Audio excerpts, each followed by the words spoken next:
suivi les appâts. Lycées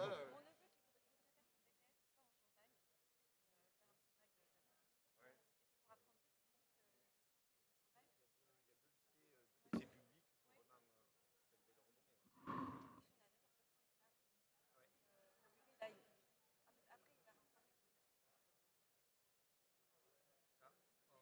c'est une belle renommée. Ah, ok. Bonjour tout le monde, bienvenue à l'atelier sur comment les collaborations entre les grands groupes et les startups peuvent créer de l'innovation durable. Je suis avec 4 invités, enfin non, avec moi parce que je suis aussi invitée. Et donc l'idée d'aujourd'hui, c'est de vous expliquer et de démontrer par 2 exemples concrets comment l'innovation durable crée de nouveaux produits parce qu'elle s'appuie sur des collaborations entre différents services et différents métiers, l'agriculture, la technologie et le marketing. Donc j'ai à mes côtés Audrey, directrice marketing des Roms Clément, une marque que vous connaissez peut-être, qui exploite la canne à sucre. J'ai également à mes côtés Alexandre, qui est le directeur des usines de Pernod Ricard. Et j'ai aussi Stéphane, qui est le président de la coopérative Bordeaux Family. Et puis moi, Shirley Billot, fondatrice de Cadalis, qui est une start-up qui en fait transforme les déchets agricoles en ingrédients pour des applications beauté, santé et cosmétiques. Alors on va commencer pour aller droit au but. Et donc l'idée, c'est qu'on vous présente 2 exemples concrets de collaboration. Donc au départ, on va partir sur le soleil des Antilles. Parce qu'aujourd'hui, vous comprenez, on va parler de fruits, de bananes et de raisins. Et donc, on va commencer avec Cadalis et Clément. Comment 2 entreprises, moi, une petite start-up de la tech et une grande maison traditionnelle, Clément, ont collaboré pour développer un produit. Donc, juste quelques informations. Donc, nous, Cadalis, on est lauréat France 2030, ma première usine. On a gagné Tech for Future l'année dernière. On a 3 brevets, 2 thèses en biochimie. On est des experts de l'éco-extraction. C'est de l'extraction qui n'utilise pas de solvants chimiques, mais des procédés physiques comme les micro-ondes, les ultrasons, l'eau succritique ou les CO2. Et puis, je vais laisser la parole à Audrey pour nous présenter Clément. Alors bonjour à tous et merci Shirley pour l'introduction. Donc Clément est une marque historique qui a été créée en 1887. Donc effectivement, on a quand même pas mal d'historique derrière nous. On est expert en vieillissement de rhum agricole de Martinique. Donc effectivement, on est basé en Outre-mer, en Martinique. On est une marque emblématique de l'île et pourquoi on parle de banane alors que le rhum s'est fait à base de canne à sucre? On vous en dira plus juste après. Mais Clément, pour un point de contexte, effectivement, c'est une marque qui vient d'une petite île dans la Caraïbe, mais qui est exportée dans plus de 80 pays dans le monde. On a des équipes en France, aux États-Unis, en Angleterre et en Chine, en Asie exactement, avec tout un réseau de distributeurs dans le monde entier. On a plus de 100 produits dans notre gamme. Dans notre gamme. Donc effectivement, c'est une marque emblématique qui parle Martinique. Chaque bouteille de rhum Clément qui est exportée dans le monde, en quelque sorte, c'est un peu la culture martiniquaise qu'on essaye d'exporter au-delà des frontières. La Martinique, c'est le seul département qui a du rhum AOC. Alors effectivement, la Martinique est un territoire particulier dans l'industrie des spiritueux. On a une appellation d'origine contrôlée depuis 1996 et on fait du rhum à partir du jus de la canne à sucre. Donc on est au plus proche de la matière première dans tout notre process de fabrication. On va commencer par le contexte de la collaboration pour expliquer finalement comment comment est venu le développement de ce produit en fait au final. Voilà, juste pour qu'on comprenne les étapes dans la création d'un nouveau produit qui répond à ces critères d'innovation durable. Alors jusqu'à présent, Clément était effectivement focalisé sur la partie vieillissement de rhum, donc à base de canne à sucre. Et on avait également à côté une petite gamme de liqueurs à base d'orange ou une liqueur de noix de coco qui a toujours été dans la famille Clément depuis de nombreuses années. Ce sont des recettes qu'on a héritées de la famille dans les années années 90, mais l'extension de cette gamme n'avait jamais été une de nos priorités. Et alors, comme on est effectivement localisé sur les marchés américains, oui, voilà, en fait, localisé c'est sur marchés américains. c'est ça. On est localisé sur de nombreux territoires et la meilleure façon d'apprendre du rhum agricole, c'est en fait de venir en Martinique. Donc régulièrement dans l'année, on fait venir des groupes sur notre petite île pour qu'ils apprennent. Et donc un groupe américain est venu à l'habitation Clément, qui est le berceau de la marque, et a constaté qu'on avait de la canne à sucre et de la banane qui poussaient sur nos terres. Et ils se sont dit, mais en fait, pourquoi vous n'avez pas encore fait de liqueur de banane? Donc à partir de là, on a voulu les écouter et on s'est dit, pourquoi pas? Mais on n'a jamais fait ce type de développement produit. Donc essayons d'investiguer et de créer cette liqueur de banane. Et donc pour le coup, l'étape d'après, ça a été comment développer ce nouveau produit. Donc pour le coup, Clément est rentré en contact avec moi. Pourquoi? Parce que je suis connue dans le monde, parce que je suis la spécialiste des ingrédients autour du bananier. Et donc Clément s'est approché de moi, sachant que je suis surtout connue pour avoir une marque de cosmétiques. Les gens ne connaissent pas mon activité de chimiste. Et pour le coup, je reçois un appel de Clément qui me dit, est-ce que vous pourriez nous développer un arôme de banane? Je n'avais jamais fait d'aromatique. Et donc on est parti sur 1 an et demi de projet où on a testé toutes les méthodes d'extraction du marché pour réussir à extraire cet arôme de banane à partir de leurs déchets de banane, donc les bananes moches. Et le challenge a été parce qu'ils voulaient un arôme de banane fraîche et pas un arôme de banane très mûr. Et on a fait, je crois, plus de 80 recettes différentes. Oui, ça a été beaucoup de va-et-vient avec nos équipes. Voilà, et donc première étape, c'était vous avez écouté vos clients qui vous demandaient une liqueur à la banane. Deuxième étape de la collaboration, trouver un acteur dans votre écosystème qui finalement pouvait vous produire un ingrédient durable, chimie verte, à partir de vos propres déchets de banane. Troisième étape. Alors, on a appris beaucoup parce qu'effectivement, l'univers de la banane, l'univers de l'extraction, de l'éco-extraction, c'est pas du tout notre domaine. Donc, collaborer avec une start-up comme Cadalis, ça a été un très bel atout pour nous. Nos équipes recherche et développement savent utiliser le bois, utiliser les interactions entre le bois et le rhum.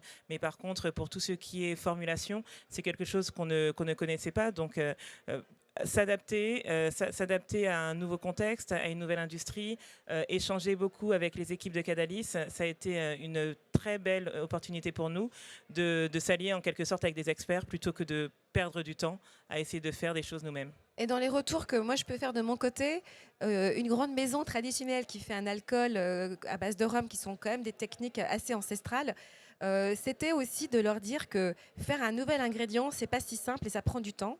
Déjà parce qu'il faut faire des répétitions, il faut trouver la technique, il faut trouver le stade de maturité. C'est un vrai projet de R&D. Et ça, il a fallu aussi qu'on apprenne à se parler. Moi, je leur ai même fait des petits pièges. Je leur envoyais des échantillons sans leur dire le stade de maturité, parce que je voulais bien sûr qu'il n'y avait pas de biais cognitif. Et à chaque fois, comme eux sont des nés, parce que nous, en fait, on est des chimistes, mais on n'est pas des nés, en fait. Donc, on n'est pas en mesure de trouver de comprendre l'aromatique. Nous, on comprend les molécules, mais pas l'aromatique. Donc, c'était une vraie collaboration en ce sens. Mais surtout, la question de cette collaboration, c'est au final, qu'est-ce qui amène un grand groupe à approcher une structure plus petite et quel est l'intérêt aussi pour la start-up? Alors, du côté du grand groupe, quel est l'intérêt de travailler avec une entreprise connexe? Alors pour nous, c'est vraiment l'expertise métier d'une catégorie qu'on ne connaît pas du tout, plutôt que de tourner en rond en quelque sorte, parce qu'on a eu une première phase où on a tourné en rond et en étant martiniquais tous les deux, on a préféré en quelque sorte faire appel à des experts qui sont sur notre territoire, à mettre en avant aussi une collaboration vertueuse pour pouvoir créer des synergies et avancer ensemble. Je pense que ce qui est important, c'est que les consommateurs maintenant demandent aussi des histoires, et donc des histoires de durabilité. Est-ce que l'entreprise qui crée un produit a réfléchi à sa conception? On parlait d'éco-conception ce matin, et je pense qu'il est aussi sensible à l'origine des matières premières et comment elles sont utilisées. Aujourd'hui, on a un produit qui est là, que vous pouvez voir, qui est une liqueur faite à partir des bananes de la plantation des Rhums Clément. On a utilisé que les bananes écartées, donc on n'a pas pris les jolies, on a pris que les moches, les moches et les célibataires. Et on a un produit qui a aujourd'hui à gagner des prix. Et ce qui est surtout important, c'est qu'est-ce qu'on en fait après. Et juste pour illustrer, d'ailleurs, si vous flashez la visuelle, vous verrez la vidéo. C'est qu'en fait, nous, on a lancé le produit ensemble. On a commencé le lancement aux États-Unis avec nous et eux. Nous, comme on a aussi une marque qui est vendue aux États-Unis, on a fait des sip and shop, c'est-à-dire qu'on a fait des événements conjoints entre Clément et notre marque. Et finalement, ça fait une publicité croisée où on se met en valeur mutuellement. Et je trouve que ça bénéficie aux deux entreprises en finale. Oui, bien sûr. Enfin, de toute façon, quand on crée un projet, ce qu'on veut raconter à nos consommateurs finaux, c'est toute une histoire. On ne veut, enfin, bien entendu, on ne ment jamais, on enjolive peut-être juste parfois, mais ce qui est important pour nous, pour la valeur de notre projet, c'est de raconter les synergies qu'on a pu créer, les coups de pouce qu'on a pu donner à certains également. Donc tout ça, en vrai, on le raconte naturellement sur tout notre parcours on l'a raconté, on le raconte encore même aujourd'hui sur tout le lancement de notre produit. Merci Audrey. Et pour le coup, je vais me tourner vers Bordeaux parce que là, on vous a donné un exemple martiniquais, mais finalement, cet exemple s'applique aussi à la région de Bordeaux puisque Alexandre, qui est directeur des usines Pernod Ricard et notamment qui s'occupe de Lillet, a développé un partenariat très intéressant avec la coopérative Bordeaux Family, le raisin étant 85% de la recette de Lillet, de Belle Maison. Donc je vous laisse la parole, Alexandre, de te présenter à nouveau et puis de nous expliquer pourquoi tu es allé contacter Bordeaux Family. Voilà. Bon, bonjour à tous. Donc en fait, on va parler un petit peu de contexte. Il y a beaucoup de similitudes avec l'histoire de Cadélis et de Clément. La personne la plus importante, c'est Stéphane, c'est pas moi, puisqu'aujourd'hui, il représente effectivement 85% de ce que vous retrouvez dans une bouteille de Lillet, ce fameux apéritif bordelais que beaucoup de gens connaissent dans la région et qu'on essaye de faire connaître dans le monde entier. Ce qui est un peu le cas maintenant, puisqu'il y a 95% des bouteilles qui sont vendues hors de France. Donc moi, quand je suis arrivé en 2014 pour m'occuper de Lillet, Lillet, c'est une vieille maison, elle a 150 ans. Elle est à Pau-d'Ensac, au sud de Bordeaux. Elle a été acquise par le groupe Pernod Ricard en 2008 par un heureux hasard, puisque cette maison était distribuée par Alayette de Mec, qui était un distributeur britannique qui a été absorbé par le groupe Pernod Ricard. Donc on aime bien quand les Français, en général, absorbent les Anglais, on aime bien. Donc c'est ce qui s'est passé. Donc on s'est retrouvé distributeur de Lillet. Et moi, en 2014, quand je suis arrivé, il y avait 5 employés. Et on commercialisait 1 500 000 bouteilles avec du vin qu'on finissait par trouver dans la région. On descendait jusque dans le Gers. Le groupe a vu le potentiel de la marque, puisqu'on a un produit quand même qui plaît. Plus souvent, c'est surtout le produit qui est très qualitatif.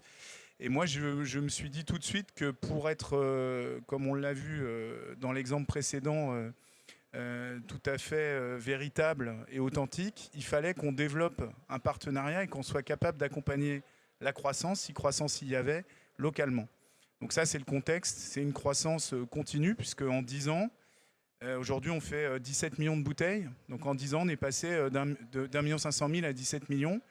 Et avec 85% de vin dedans, on n'aurait pas été capable de le faire si on n'avait pas trouvé des partenaires. Donc un des partenaires principaux, il va vous expliquer ce qu'il fait pour nous. Bonjour à tous, donc Stéphane Mirambé, je suis le président du groupe coopératif Bordeaux Family. On est basé à Sauveterre de Guyenne, donc au cœur de l'Entre-deux-Mers. La rencontre avec Alexandre et ses équipes, donc elle remonte à 5 à 6 ans.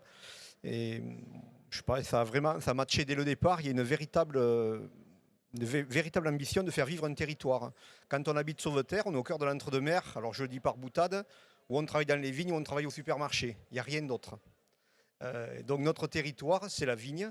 Et aujourd'hui, à travers Lillet, qui connaît un succès fulgurant, et on est vraiment adepte de ce produit, c'est une vraie collaboration. On est allé très loin. Et je voudrais vous parler un petit peu d'un projet qu'on va mettre en place avec la Maison Lillet et notamment Alexandre qui vient voir nos vignes chaque année. On est en train de mettre en place un vignoble innovant.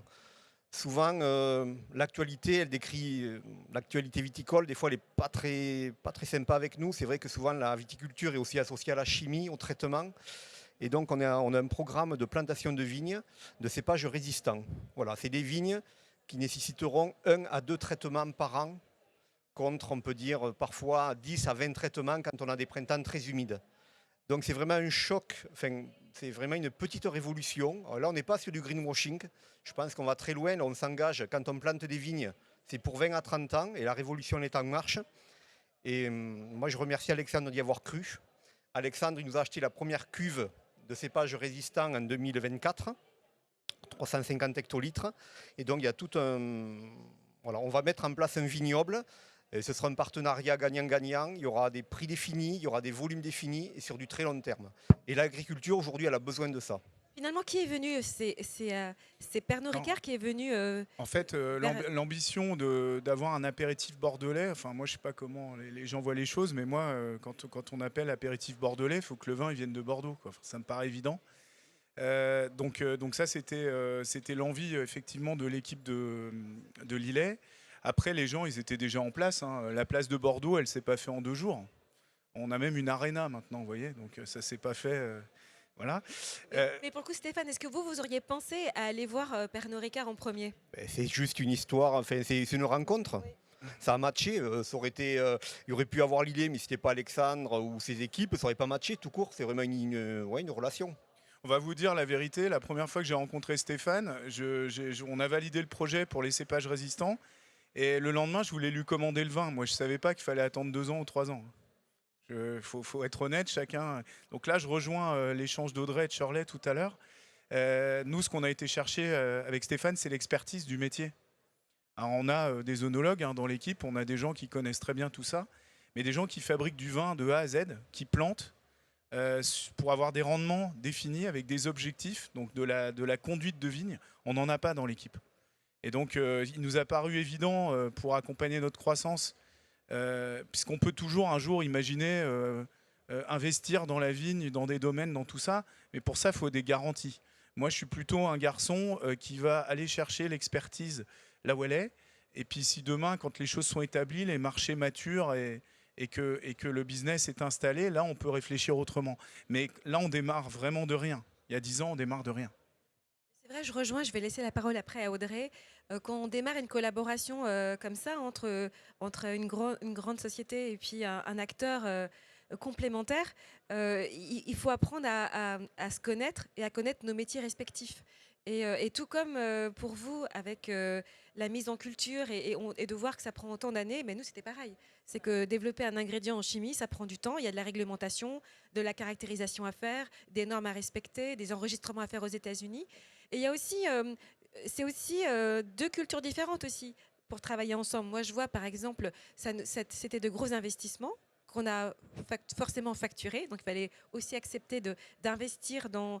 Je sais pas si vous, il y a aussi un investissement, mais nous... Si, il y a un investissement à participation dans les plants à cépages résistants, parce qu'ils sont vendus, bien évidemment, beaucoup plus cher, puisqu'il y a de la recherche agronomique en amont.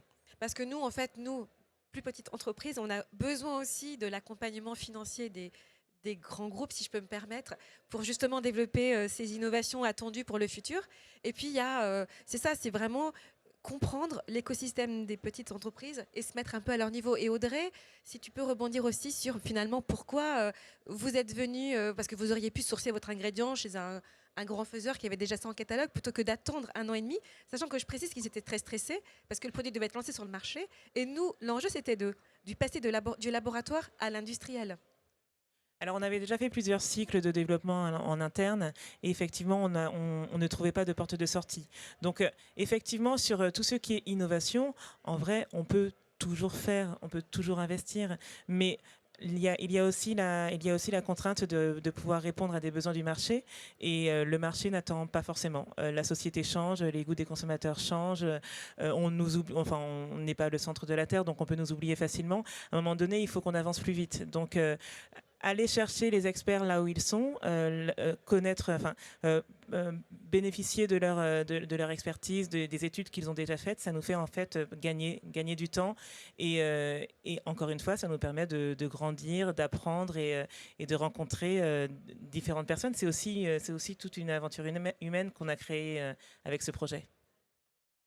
Je peux poser des questions. Alors, si vous aviez des conseils pratiques à donner, un peu comme les clés du succès de ce type de partenariat, Alexandre, qu'est-ce que vous pourriez recommander? En fait, je pense que dans tout le milieu professionnel, il faut faire ce qu'on dit et dire ce qu'on fait, c'est la première chose. Hein, ça sert à rien de partir sur des projets. Tout le monde sait faire des slides, mais quand les slides c'est bien, mais après réaliser les choses c'est bien. La deuxième chose, c'est qu'il faut laisser faire les experts parce que au final, on a aussi une garantie de résultat. La preuve est là, en tout cas pour nous. Comme l'a dit Audrey, le marché n'attend pas. Nous, vous avez bien compris que c'était aussi dans ce contexte-là. Gérer 30% de croissance par an, c'est pas donné à tout le monde. C'est pas simple. Et si on n'a pas de partenaires fiables qui font ce qu'ils disent et qui savent faire le vin dont on a besoin pour l'îlet, parce que c'est pas n'importe quel vin, hein. On a aussi beaucoup de dégustations tous les ans. On a réparti nos surfaces agricoles à différents lieux pour se prémunir des incidents climatiques. On n'est pas là aussi par hasard aujourd'hui, il y en a de plus en plus, comme vous le savez. On travaille aussi il faut aussi ne pas hésiter à investir chez son partenaire. Donc aujourd'hui, on a investi aussi dans la formation des techniciens. On est aujourd'hui sur des indices de régénération des sols. Comme on a fait les premières mesures, faut attendre l'année prochaine pour voir si ce qui a été, on va dire, choisi comme mode de conduite de la vigne est efficace. On va mesurer tout ça, hein, ça ne va pas être juste un ressenti. Et puis Stéphane, il faut aussi du courage, parce que Oui, tu Stéphane, nous as suivis. pour le coup, Stéphane, justement, qu'est-ce que ça vous a aussi apporté et même peut-être pour les projets futurs Aujourd'hui, au-delà de la viticulture, les plus grands défis pour l'agriculture, il y a produire. On vit des modifications climatiques, c'est certain, mais c'est le marché. Et quand un agriculteur, il sait que quand j'implante ma culture comme une vigne, une culture pérenne, et que derrière, il sait que son marché, il est stable et il est pérenne, je dirais qu'on dort mieux. Voilà. Et donc, nous, tout ce qu'on recherche, c'est avoir une collaboration fructueuse et surtout stable. Et on a besoin de temps. Et c'est vrai que très clairement, quand on est associé, je pense que le groupe Pernod Ricard, à travers l'îlet, est un groupe stable. Nous, voilà, très clairement, on dort beaucoup mieux la nuit. Et tous nos agriculteurs aussi, c'est ce qu'on cherche à véhiculer. Voilà, de la stabilité, de la visibilité. Et aujourd'hui, implanter un vignoble, je vous le dis là, c'est pas du one shot, c'est 20 à 30 ans. Donc on aime bien savoir avec qui on va y aller. C'est vrai que c'est des temps longs, on ne se rend pas compte, mais l'innovation durable, ce n'est pas de l'immédiat, c'est de l'investissement, de la technologie, de l'expérience, du savoir-faire. Audrey, de ton côté aussi, est-ce que tu as des recommandations, des clés pour réussir ce type de collaboration? Alors, un point qu'on n'a pas encore abordé, c'est aussi le côté hyper local. Comme je le disais au début, la marque Clément, c'est une marque de Martinique. On est un petit territoire, on n'a pas forcément beaucoup d'acteurs. Donc, aller chercher en quelque sorte l'expertise chez nos voisins, ça nous permet également de monter ensemble, de créer des synergies ensemble, d'aller explorer le monde ensemble. On l'a clairement fait. Donc pour moi, c'est de ne pas aller chercher trop loin, de collaborer avec ses voisins pour pouvoir avancer. On l'a en plus amplifié dans notre projet en prenant des bananes du domaine de l'habitation Clément.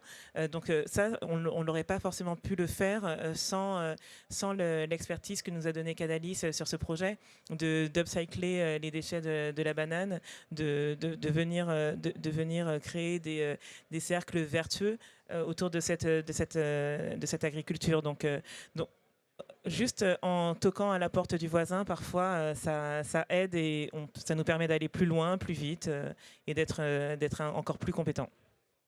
Oui, parce que vous avez vu le point commun, hein, parce que là, on parle de Bordeaux, on parle de la Martinique. Côté Bordeaux, on a une filière agricole structurée. on a une entreprise qui est connue, reconnue dans le domaine des spiritueux, qui collabore ensemble avec des piliers forts. Nous, de notre côté, moi, j'ai 100% de la filière agricole banane dans mon capital. Donc, moi, très très tôt, j'ai intégré le créateur de la valeur, le créateur de la matière première, ça reste l'agriculteur. Dans nos domaines d'activité, quand on fait du végétal, de l'extraction ou des produits finis à base de végétal, sans l'agriculteur, on ne peut rien faire. Donc, sécuriser son travail et les perspectives futures, c'est quand même très, très clé. Et donc, nous, on avait la tech et l'agriculture avec nous, et puis Clément avait le savoir-faire du produit fini. Je pense aussi, moi, en tant qu'entrepreneur, il faut avoir l'audace d'aller sortir de sa zone de confort et de faire autre chose. Parce que nous, on est très spécialisés dans la santé et la cosmétique avec notre marque. Mais au départ, j'ai hésité. Je me suis demandé, est-ce que j'accepte ce challenge de travailler sur quelque chose que je ne connais pas, c'est-à-dire l'aromatique. Donc on a mis notre équipe faire de la bibliographie, à regarder ce qui était fait, parce que l'arôme banane sur le marché est très souvent chimique, n'est pas naturel. Après, il a fallu, avec eux, et ils ont compris, faire de l'exploratoire, c'est-à-dire tester des techniques pour regarder comment le résultat sensoriel était. Et je peux vous dire qu'on a testé plein de techniques et ça allait, les odeurs étaient vraiment différentes. Si ça cuisait, on avait le côté banane flambée qu'ils ne voulaient pas. Et au final, moi, j'avais très très peur d'échouer parce que je savais que si j'échouais, je mettais en danger leur sortie produit. Et donc, j'avais quand même une grande responsabilité. Et après, moi, j'ai accepté cette collaboration aussi parce que je trouvais, et là, je suis d'accord avec Audrey ou même Alexandre et Stéphane sur le côté local, c'est super important quand on a une marque bordelaise de faire du Bordeaux, tout comme quand on a une marque martiniquaise de faire du martiniquais. Moi, je me suis dit, un grand groupe qui devient client, ça vous donne je trouve, de la notoriété et ça rassure. Et de l'autre côté, c'est une pression parce qu'il ne faut pas échouer. En tout cas, on a une grosse pression. Mais je trouve qu'en termes d'image, c'est de montrer qu'on peut collaborer ensemble. C'est possible. Je trouve que ça ouvre les possibilités sur ce type de partenariat. En tout cas, moi, j'encourage beaucoup ces initiatives. Et pour le coup, d'ailleurs, c'est étonnant parce que c'est comme ça qu'on s'est rencontrés. Puisqu'en fait, on parlait de cet atelier et Pernod est venu nous rejoindre. Je me suis dit, ah mince, est-ce qu'ils vont venir sur un sujet outre-mer? Mais non, parce qu'en réalité, c'est un sujet qui concerne tout le monde. C'est juste que nous, on est un peu plus éloignés. Mais qu'on soit à Bordeaux, qu'on soit à Reims ou qu'on soit en Corse, par exemple, ça concerne tout le monde au final. La différence, j'ai l'impression que c'est l'ensoleillement. Mais par contre, sur la convivialité, je pense que c'est le même dossier. Le côté chaleureux, ça, on le partage. Avant de continuer, est-ce que vous avez des questions dans la salle? On serait ravis d'y répondre. Est-ce que quelqu'un voudrait nous poser une question? Non? Faites les timides. Non, pas de questions? Bon alors, donc on continue. Il nous reste 10 minutes, un peu plus de 10 minutes. Et moi, ce que je note quand même, parce qu'on est tous les deux dans le spiritueux, est-ce que finalement, dans ce domaine d'activité, la demande du consommateur pour quelque chose de plus... de l'éco-conception, on le voit aussi au niveau des packaging. Moi, je trouve que de plus en plus, les boissons spiritueuses, en tout cas, on a de très beaux packaging. Est-ce que, justement, les consommateurs vous demandent des produits éco-conçus? Alors moi, je vais répondre. C'est sur la partie industrielle. Je pense qu'Audrey, elle aura les éléments sur la partie marketing. Bien évidemment, puisque alors en France, la distribution, elle est quand même très liée à la grande distribution sur les grandes marques. Où aujourd'hui, il y a beaucoup de choses qui se mettent en place. Il y a de plus en plus de magasins qui intègrent des bennes à déchets pour que les gens ne ramènent pas les déchets chez eux, qui nous demandent tout ce qu'on a fait pendant l'année, un bilan d'économie de carbone. Par exemple, sur l'Illet, aujourd'hui, on est la première société en Nouvelle-Aquitaine à rouler en camion électrique pour amener nos vins des viticulteurs jusque dans nos chais. Et tout ça, on l'a valorisé auprès de notre premier client, Carrefour. C'est un exemple comme un autre. Et sur les packaging, oui, on est sur de l'allègement de bouteilles, on est sur des matériaux pour les étiquettes qui sont biosourcés. Oui, c'est vraiment la même chose de notre côté.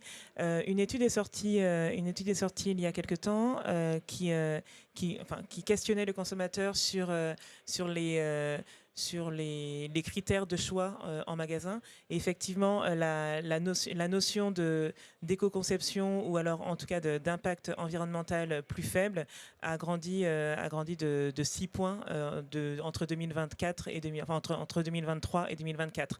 Ça veut dire que le consommateur est d'autant plus exigeant vis-à-vis des marques et les efforts sont faits à tous les niveaux. Au niveau du packaging, au niveau du liquide, au niveau des matières premières, au niveau du sol. Tous ces piliers, on les travaille au quotidien pour justement apporter un produit plus vertueux, mieux conçu au consommateur final qui regarde tous ces critères-là désormais. Moi, je trouve que les secteurs qui ont toujours été en avance sur l'éco-conception, c'est la mode et la beauté. On a une réglementation qui est très stricte sur la mode. C'est les consommateurs qui veulent savoir d'où ça vient, de quel pays. Mais moi, qui ai aussi une marque de cosmétiques, on a tous les labels, le cruelty free, le vegan. On a des packs, on est certifié bio, donc on a des packs forcément qui sont recyclables, recyclés. On a maintenant l'obligation de mentionner les pourcentages. Notre activité est une des plus réglementées, je trouve, sur l'éco-conception et on nous demande beaucoup. Par exemple, maintenant, on ne donne plus d'échantillons en fait aux clients. En fait, il faut que le client nous les demande, mais nous, on ne peut plus proposer des échantillons comme ça spontanément. Et je vois que ça arrive maintenant aux spiritueux. Et j'ai l'impression que ça se propage à différentes industries. Et je trouve que c'est intéressant parce que souvent, on a tendance dans l'industrie à avoir une vision un peu stéréotypée de l'industrie de la beauté, qui, je rappelle, est le deuxième secteur qui exporte en France. On pense beaucoup aux spiritueux, mais qui est un petit peu juste après. Mais en tout cas, ce que je vois et ce que je constate, c'est que ce qu'on demande à l'agriculture, qu'on se demande à l'éco-conception, c'est en train d'aller dans différents secteurs. Et pour le coup, Stéphane, je me demandais, pour le coup, en termes de... Avec l'Europe et tous les changements de normes et de réglementation, comment justement votre activité est impactée et comment vous voyez justement l'avenir de votre agriculture par rapport aussi aux produits de Pernod Ricard? Pour nous, ce virage, c'est un virage à 180 degrés. Le fait on va aller sur des cépages. Alors, je rappelle, on est sur de l'hybridation. En fait, ce sont des cépages qui arrivent notamment, des familles de cépages qui arrivent, beaucoup des vieux cépages d'Europe de l'Est, qui sont insensibles aux maladies. Et la seule difficulté, souvent, c'est qu'ils ont des noms. Souvent, quand on vend du vin, aujourd'hui, on vend un chardonnay, on vend un merlot, donc on vend souvent des noms de cépages. Là, vous allez avoir des noms, je vais vous parler de Floréal, je vais vous parler de Souvigné Gris, de Vidocq, d'Artaban. Et il faut que ça rentre dans votre tête, parce que ça, c'est les cépages de demain. Et c'est vraiment, je veux dire, quand je plante ce cépage-là, quand je m'engage les 30 prochaines années, je vais diminuer ma consommation de carburant, parce que souvent, je ne vais pas mettre de chimie, mais quand j'épande des produits pour protéger mon vignoble, il me faut un tracteur devant. Et mon tracteur, moi, il n'est pas encore électrique. Et donc, c'est des carburants. Et donc on va économiser sur nos exploitations des centaines de litres de carburant. Donc là, pour moi, c'est vraiment des changements profonds. Et là, on est en train d'écrire. Là, c'est la viticulture de demain. Mais on pourrait parler d'autres, dans notre pan de l'agriculture. Je pense que c'est souvent des virages, c'est souvent un peu invisibilisé. Parce qu'on est un peu là, on est dans la technique. Moi, je suis très, très content de le partager avec vous aujourd'hui. C'est vrai que les grands médias vont porter peu de cas à ce genre d'innovation, mais ce sont des innovations majeures. Voilà. Retenez bien ça, je pense que la viticulture, elle a un tournant. Et donc, on est obligé, et voilà, je remercie une fois de plus le groupe Pernod Ricard et Lillet, de s'intéresser à ça. D'autres vont prendre le train. C'est le cas en Champagne, par exemple. La Champagne teste des nouveaux cépages. Et voilà, pour nous, c'est des changements majeurs, mais ça va venir de la recherche variétale, notamment dans notre secteur. Est-ce que ça a un impact sur le goût? Alors, sur le goût, c'est la première cuve, là. Il fallait attendre 2 ans, donc on a acheté effectivement cette cuve parce qu'il faut faire ce qu'on dit. Ça, on l'a déjà dit. Et donc, on n'a pas encore fait de lillet avec, donc je vous répondrai quand on aura fait le lillet. Mais en tout cas, sur la base de vin, il n'y a aucun problème. Ça a été validé sur notre base et notre typicité qu'on recherche. Nous, ce qu'on avait expliqué au rhum Clément, c'était que quand on fait un arôme naturel, forcément, son intensité ou son goût ou son parfum peuvent varier puisqu'on est sur du végétal et que c'est pas du chimique. Et donc, on n'a pas forcément une même stabilité. D'ailleurs, je pense que c'est pareil c'est pareil dans le vin. Sur l'îlet, en fait, c'est 130 000 hectolitres qui viennent d'un peu partout dans le 33. Donc, forcément, on n'a pas la même base de vin. Nous, on fait des assemblages, en fait. On a une équipe qui, comme dans les rhums ou comme dans le cognac, c'est assembler les lots pour que vous ayez un lillet qui ait le même goût toute l'année.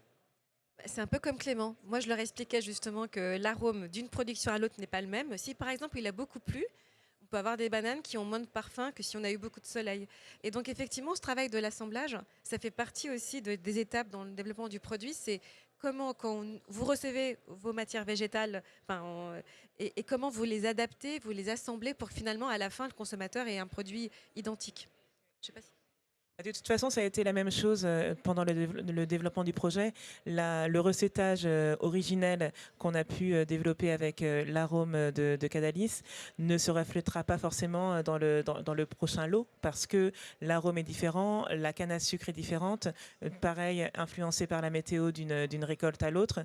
Donc toute cette notion d'assemblage est clairement pertinente dans une formulation de recette pour une liqueur. Alors ça permet également, quand on a cette possibilité d'assembler, d'être un petit peu plus large dans le cahier des charges initial. Donc ça, c'est intéressant pour les coopérateurs de Stéphane, parce que bien évidemment, quand plus on va assembler, plus on acceptera des vins qui peuvent avoir des profils légèrement différents.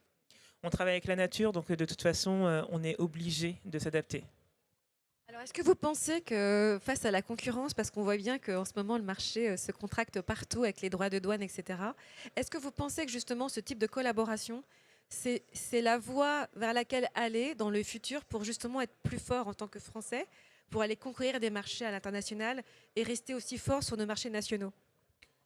Alors moi je suis convaincu, puisque je l'ai vu notamment sur le sucre, où on a toujours eu des partenariats très forts avec la Somme, où aujourd'hui on a des prix qui sont stables, voire dégressifs en ce moment. Et on n'a jamais manqué. Pareil pour les bouteilles. Il y a 2 ans, personne n'avait de bouteilles vides. Nous, on n'a jamais manqué. Pourtant, on en achète un certain nombre. Donc moi, je reste convaincu que le local, c'est aussi un moyen de se prémunir de toute l'actualité dont vous parlez. Et ces droits de douane qui font peur à tout le monde. On a passé les mêmes vagues, on est de la même industrie, mais je dirais aussi que c'est important, c'est clairement important de nourrir les relations qu'on a avec nos partenaires, parce que justement quand on passe des crises, si les relations qu'on a créées à long terme sont solides, on va se serrer les coudes, on va s'entraider et c'est justement ce qui est hyper pertinent quand on parle de collaboration, hyper locale pour pouvoir avancer ensemble et passer les crises. Mais moi, je parlerai de relations de confiance. L'agriculture, depuis 1 an ou 2, elle est chahutée, elle le reste. Souvent, il y a des manifestations, ça s'éteint, les gens sont fatigués, mais il y a un vrai malaise agricole. C'est la valorisation des produits tout court. Ne cherchez pas midi à 14 heures. Nous, les solutions, l'adaptation au climat, on les trouvera, il n'y a pas de problème. Nous, il faut valoriser nos produits. Et aujourd'hui, on doit se mettre à l'abri de tous ces soubresauts. Et donc, une collaboration, des partenariats, c'est la clé de l'agriculture de demain. Voilà. Et je vous le dis pour toute relation agricole, toute production agricole.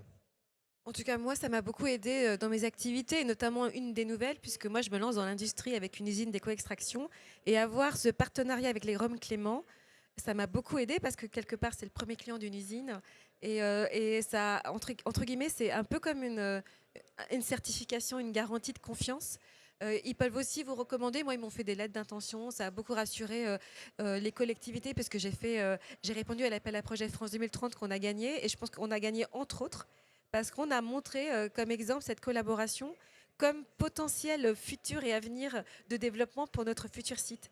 Et ça, je pense que ça a beaucoup aidé. Et si cet atelier peut encourager d'autres groupes à venir travailler avec des filières agricoles ou des startups, moi, j'avoue personnellement que je n'aurais jamais osé les contacter directement. Et je me rends compte finalement que dans les 2 exemples que nous vous avons montrés aujourd'hui, d'un côté, c'est Pernod Ricard qui s'est rapproché de Bordeaux Family parce qu'ils avaient un besoin de sécuriser leur sourcing. Et de l'autre côté, on a les Roms Clément qui voulaient quelque chose de plus local, quelque chose de raconter, comme d'ailleurs Pernod Ricard, hein. C'est pareil, mais quelque chose qui ait plus de sens sur un produit nouveau, parce que pour le coup, la banane, c'était un produit nouveau pour eux. Et donc, mais dans les 2 cas, en fait, on a donné plus de sens, donné plus de valeur, à sécuriser et de travailler avec des partenariats très forts. Le mot de la fin, Alexandre. Le mot de la fin, je souhaite qu'on continue comme ça et qu'on se retrouve dans quelques années ici pour vous montrer la progression de Bordeaux Families, des Roms Clément, Cadalis et bien évidemment de Lillet.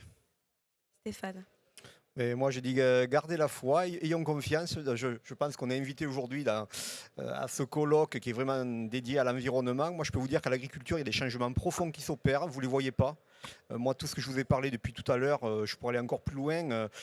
Comment on limite donc voilà, juste pour finir, il y a un mot que je déteste, c'est les pesticides. Ça ne veut rien dire. On est en train d'alléger cette charge. On peut la diminuer par une adaptation par les cépages. On peut travailler aussi sur de l'économie circulaire. On est en train sur tous nos amendements, on est en train de supprimer des engrais chimiques par des engrais organiques avec des filières extra-locales. Donc voilà, ça c'est des changements profonds. Vous ne les voyez peut-être pas tous, mais ayez confiance aussi aux agriculteurs. On a du bon sens et on n'a pas envie de détruire notre planète. Et moi, rapidement, je dirais aux grands groupes, aux grandes entreprises de rester curieux, et ouverts, parce qu'effectivement, les petites startups n'ont pas forcément le cran de venir nous parler, donc c'est à nous d'aller les chercher. Et moi, pour finir, je dirais, il faut oser, il faut avoir la banane. Il faut oser parce qu'on ne peut y arriver qu'ensemble. Et je trouve que c'est des très beaux projets. En tout cas, moi, ça m'a beaucoup inspiré et ça a vraiment redynamisé mon activité. Pour vous donner une anecdote, j'ai gagné un concours de pitch à Vivatech l'année dernière, entre autres grâce à cette collaboration. Parce que jusqu'à maintenant, c'est difficile d'illustrer de la santé sur un stand. Et quand je venais avec des produits de beauté, on croyait que c'était pour des femmes. Et donc, j'arrivais pas à capter l'attention masculine. J'avoue que depuis que je mets la bouteille de bas de liqueur à la banane sur les stands, j'attire l'attention de tout le monde. Merci à tous. Merci à tous d'être venus.